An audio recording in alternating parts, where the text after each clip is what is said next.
So let's get started. We'll begin with a matter about the deposed Emir of Kano, Muhammadu Sanusi II, who's left our village in Nasarawa State, where he's been on exile after his dethronement on Monday. Alhaji Sanusi departed from our town and accompanied of Governor of Kaduna State, Nasir El-Rufai, who had visited him in his apartment earlier today. Governor El-Rufai told journalists that the former Emir is heading to Lagos through Abuja. The former Emir's departure, Nasarawa State, follows an order granted by the Federal High Court in Abuja, releasing him from detention in line with the prayers on the expert motion filed on behalf of his lawyer, Mr. Lateef Fagbemi. Sanusi earlier began preparations to leave our local government area after today's Jumat service. Besides that, the Kaduna State Governor, the deposed Emir's mother, was also spotted at the lodge to see her son. The Kaduna State Governor, who is a childhood friend of the former Emir, had offered him 2 different appointments shortly after he was deposed. Let's get a sense of what this means altogether and the implication in the politics of Kano State, Kaduna State, and of course Northern Nigeria and Nigeria at large.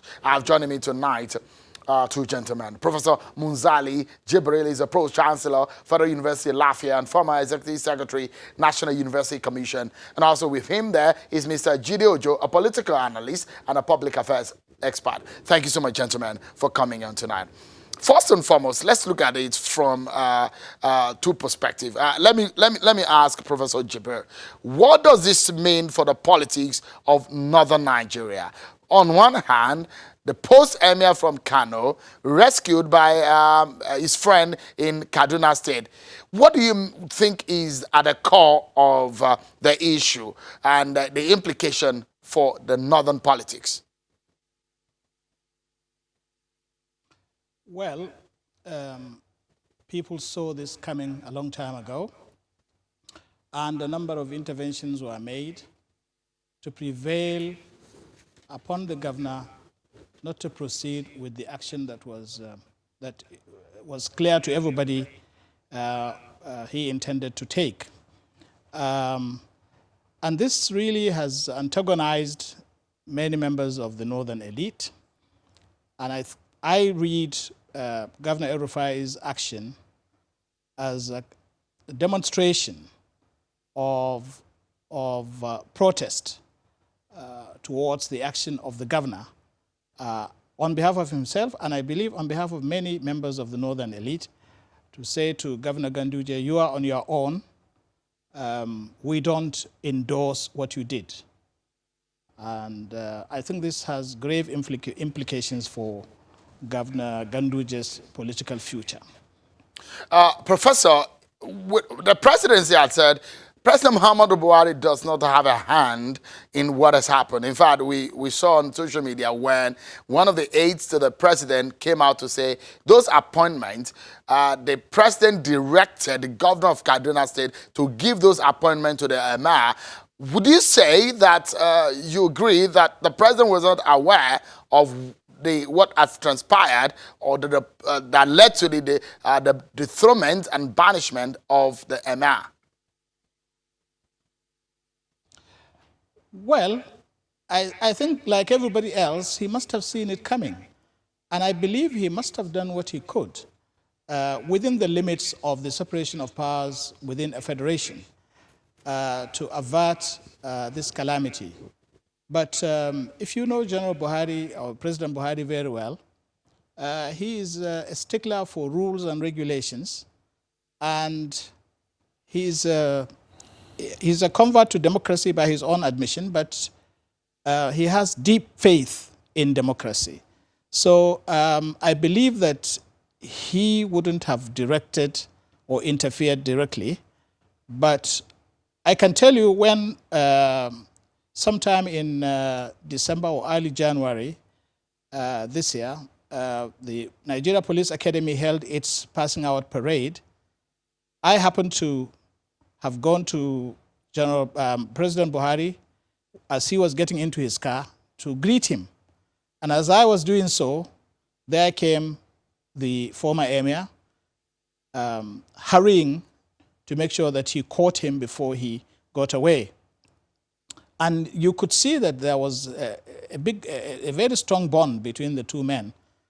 And it was no accident that it was shortly after that encounter that President Buhari, well, that the Abdul Salami Committee, constitution of the Abdul Salami Committee was announced, and it went into action and submitted a report. So all the indications, as far as I know, are that, in fact, President Buhari did his best to save the emir, but I think the governor was adamant and was determined to proceed with his action.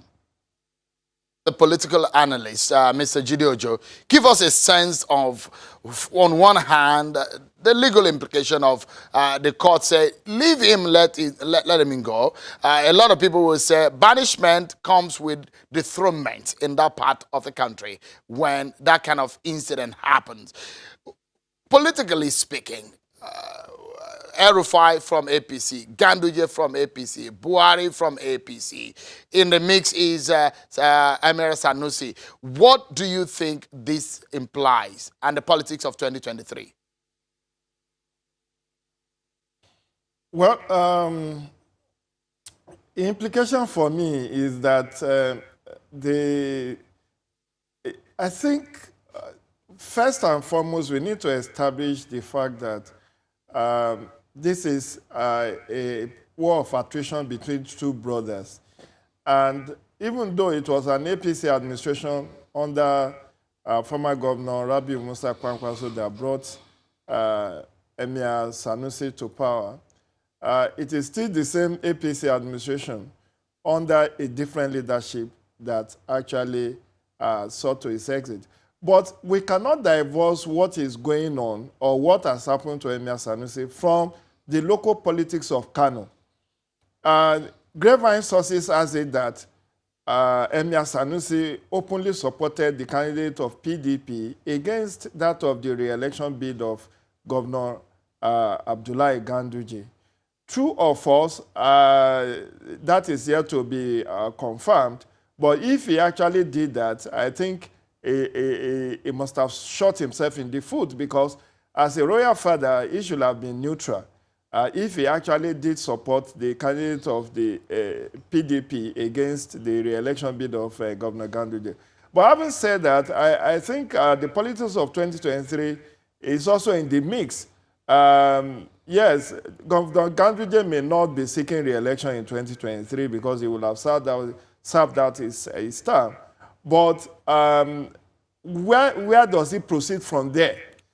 We have seen Rabiu Musa Kwankwaso moving from being a governor to being a minister, becoming a senator, having a shot at the presidency. But with what has happened now, I fear for the political future of Governor Abdullahi Ganduje if he does not reconcile himself with the northern elite. Because for all I care, many of the allegations and accusations leveled against Emir Sanusi were more like, calling a dog a bad name in order to hang it. He was speaking truth to power. He was rooting for the masses. He was telling the North about the rot and the need to do something to fix that rot before it consumes everybody. I mean, you can't have... This Emir was, I'm sorry to refer to him in the past, was a conscience of the nation, because every time he speaks the mind of the masses of this country. So, legally speaking, the issue of banishment is not the Kano state government played smart. The press release did not contain banishment. And I think the Attorney General was on your program, Sunrise, to deny that he was never banished. But if he was not banished, why was Sanusi not allowed to stay back in Kano or allow the free movement? Why did they have to go, not even to Lafia or Kefi, but to back of the wood place called Awe in Nasarawa State? So the government of Kano was just being clever by half. But having said that, we also must look at the constitution that The All right. unfortunate thing is that our monarchical Mr. Ojo, system... yeah, Mr. Ojo, just apologies. Apologies. Let's take it. Let's pause for a moment. Take a break. I'll allow you to round up on that thought. We'll take also the issue of the crisis in the APC, and I like you and Prof to weigh in on that. We'll be back, everyone. Don't go anywhere.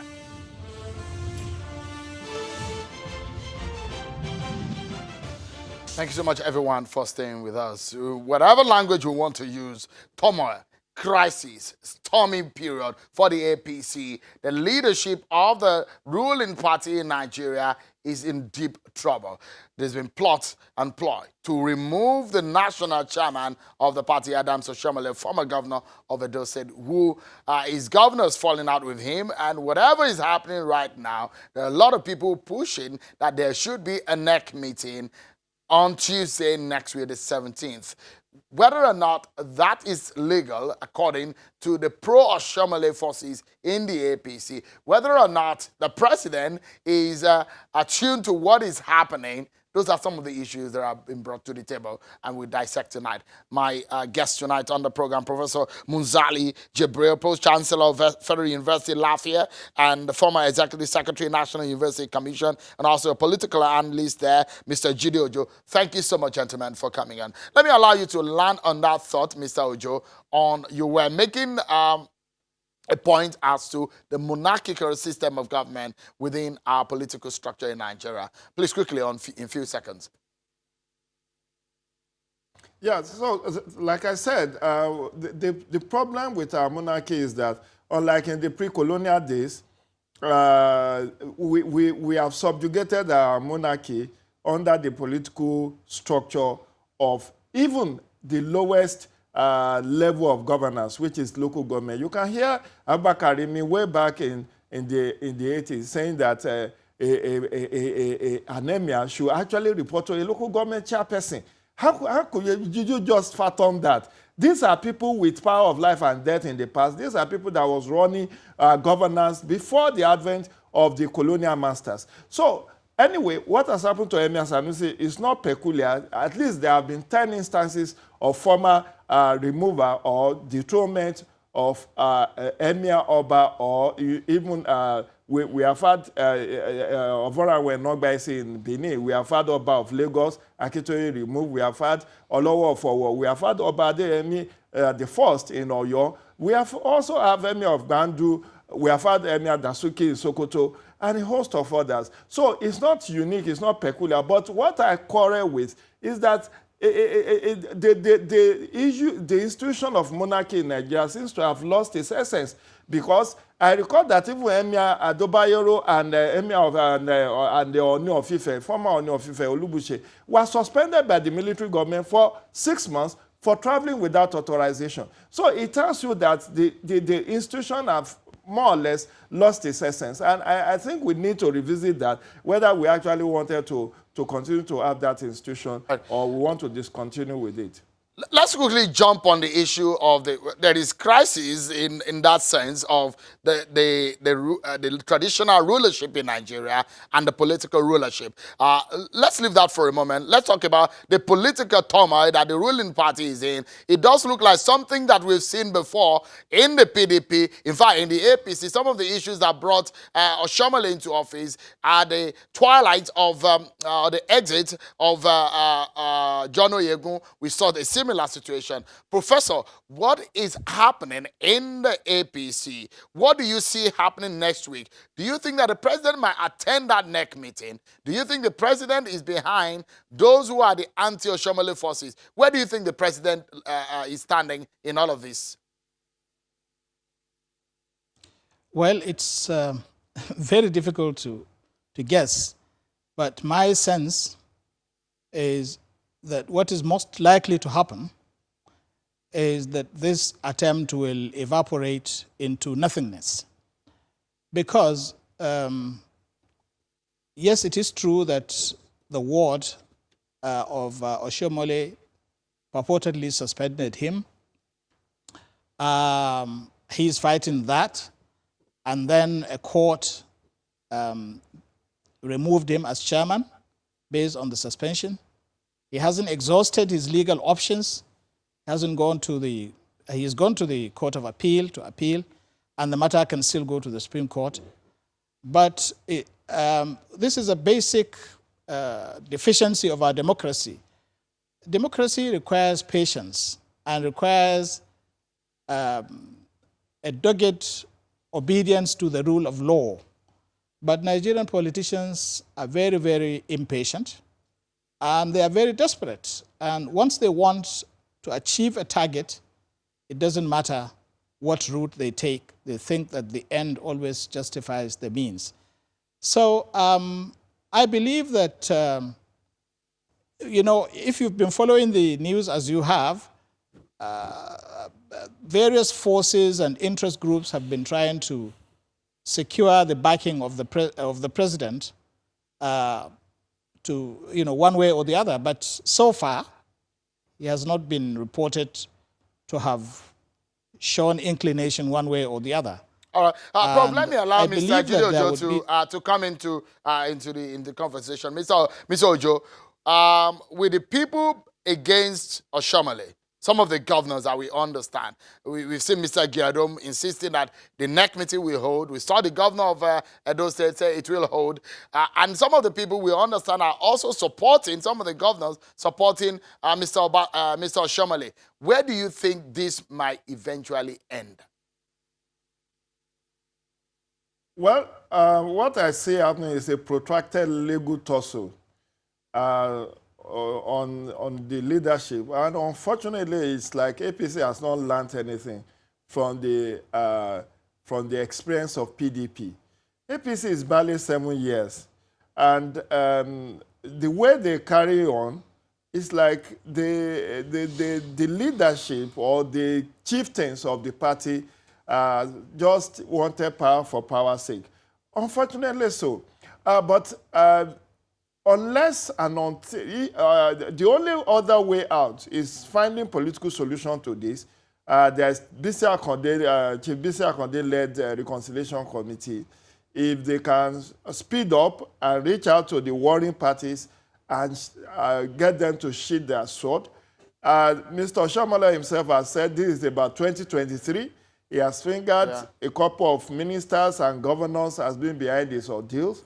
But if majority are in support of his exit, irrespective of whatever court decision, he can continue to fight his case in court.